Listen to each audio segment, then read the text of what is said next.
All right, let's get right into it. We're going to unpack a pretty bold idea that's been making the rounds. The idea that a huge shift, all driven by AI, is completely rewriting the rules for how you build wealth. And the core argument? Well, it's that these next few years are this incredibly unique and maybe final window of opportunity. And this quote right here from our source material, it really just puts it all on the table. I know, it sounds super dramatic, right? But the thinking behind it is that AI isn't just another app on your phone.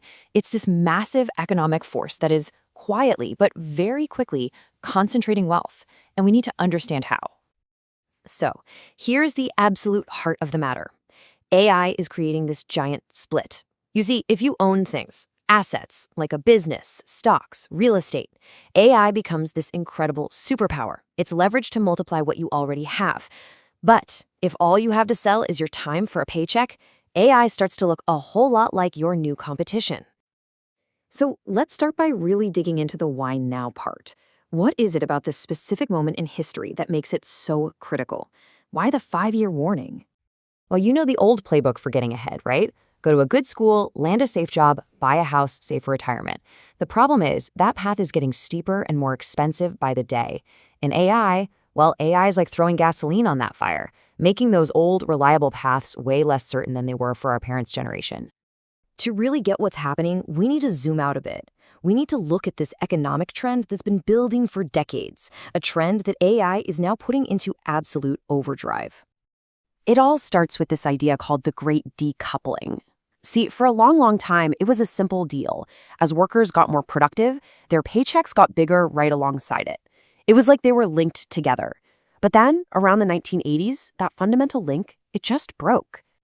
And this chart just shows you the gap in stark reality. Worker productivity skyrocketed by a massive 81%. I mean, we were creating so much more value. But over that exact same time, what happened to wages? They only went up by about 30%. A huge disconnect.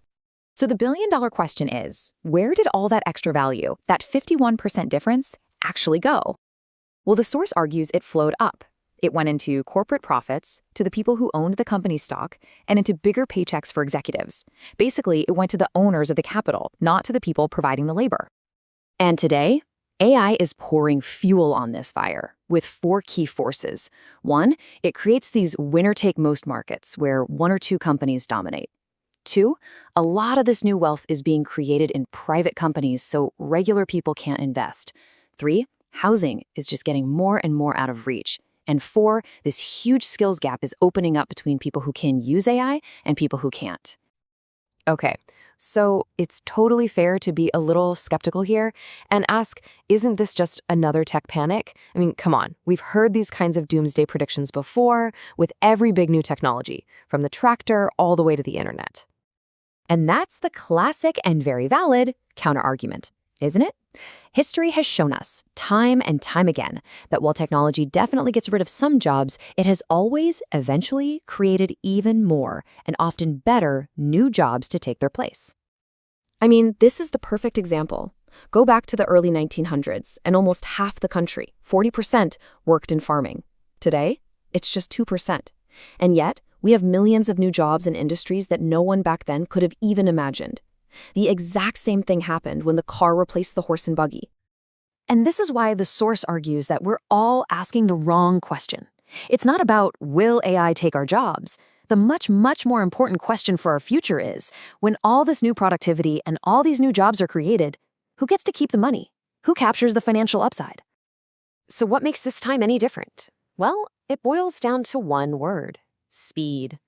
Companies are adopting AI at a pace that is literally faster than any other major technology shift we have ever seen in history. And what that means for you is that this early mover advantage, this head start you have right now, is going to vanish very quickly.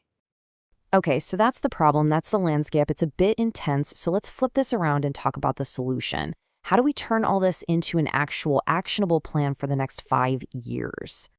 All right, this source lays out a really clear 5-step plan. Step 1, you got to be relentlessly learning new skills because your current skills just won't be valuable for as long. Step 2, diversify how you make money, so if one stream dries up, you're not sunk. Step 3, and this is the absolute key, is to convert your income into ownership. Step 4, Cut back on stuff you don't need to free up money for step 3. And finally, step 5, practice deep, undistracted focus because that's where true value is created now. Let's just double-click on the urgency of that first step for a second. It is estimated that half, a full 50% of all workers are going to need some serious reskilling just to keep up by 2030. That is a wild number. And look, this isn't just about learning to code. It's about learning how to partner with AI in whatever you do, whether you're a writer, a marketer, an analyst, whatever. The goal is to become AI-assisted, not AI-replaced. Now, let's talk about ownership, because this is a huge mindset shift. Ownership is really about giving every dollar you earn a specific job. That dollar can either be spent, and it's gone forever, or it can be used to buy an asset that goes to work for you. We're talking about stocks, index funds, a rental property, a piece of a business. The big idea is to build a little army of assets that are generating value for you, even when you're sleeping. And I absolutely love this quote because it perfectly reframes that last step, deep focus, as a massive competitive advantage. Think about it.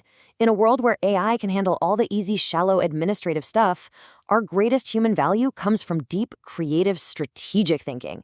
Your ability to just focus without distraction is becoming the rarest and most valuable skill there is. It's a modern-day superpower. So where is all of this actually heading? Let's zoom way out for a minute and look at the two very, very different futures that this whole AI revolution could take us to. Okay, so on one path, you have this really optimistic future, the abundance scenario. This is where AI and robots make everything so cheap to produce that the basic standard of living just goes up for everybody. But then there's the other path, the concentration scenario. This is where all those amazing gains from AI just flow to a tiny group of owners, creating a wealth gap bigger than anything we've ever seen. Now, the truth is, we don't know which future we're going to get. It'll probably be some messy mix of both. But the source makes a really powerful argument that in either scenario, one single thing becomes the most important factor for your financial future. And here it is. This is the whole point. Whether we live in a world of amazing abundance or a world of extreme inequality, owning productive assets, owning a piece of the pie, is what will separate the people who thrive from the people who just get by. It's the one thing that helps you win in either future. And that brings us right back to the beginning, that 5-year window. It isn't meant to be a scary countdown to doomsday. It's being presented as a head start. It's a period of time where being early is way more important than being perfect. So the real final question isn't whether you can get rich in 5 years. The question is, what are you going to do with the head start you have right now?